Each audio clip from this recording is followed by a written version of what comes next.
Il est en études de médecine, il aimerait devenir gynécologue.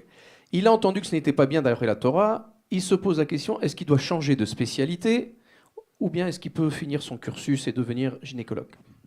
Alors cette question a été posée au grand d'Israël d'ailleurs, Rav Shlomo Zalman Auerbach entre autres. Si il est vraiment doué pour ce métier et que c'est sa vocation professionnelle, il n'y a aucun problème. C'est une question médicale. C'est une des plus grandes mitzvahs de la Torah de guérir les gens et de soigner les gens.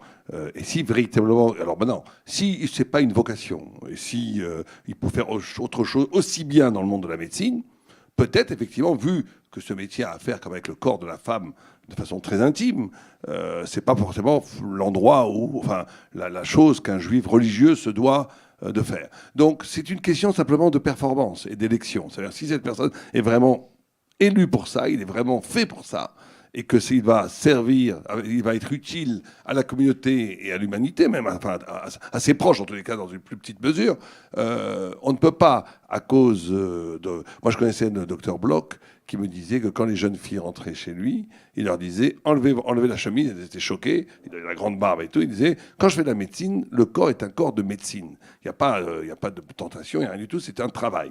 Donc c'est très important, ça, ne pas tomber dans le fétichisme et dans la diabolisation du corps.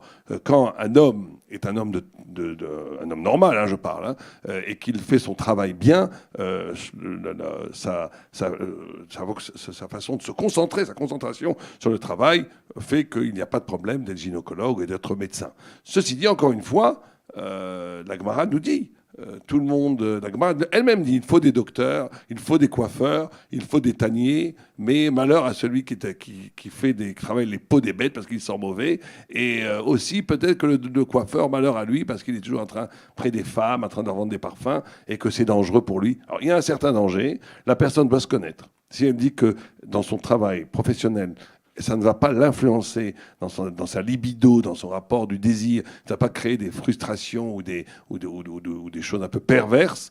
Dans ce cas-là, il vaut mieux absolument éviter, mais qui peut le faire de façon professionnelle, froide et intelligente et aider son prochain et qu'il est fait pour ça. On ne peut pas lui dire ne fais pas ses études de gynéco. Par contre, si il ne sait pas vraiment sa vocation, ou s'il soupçonne qu'il a une tendance psychologique à peut-être au milieu du travail aussi dériver, alors effectivement, il vaut mieux qu'il évite de faire ses études de gynéco.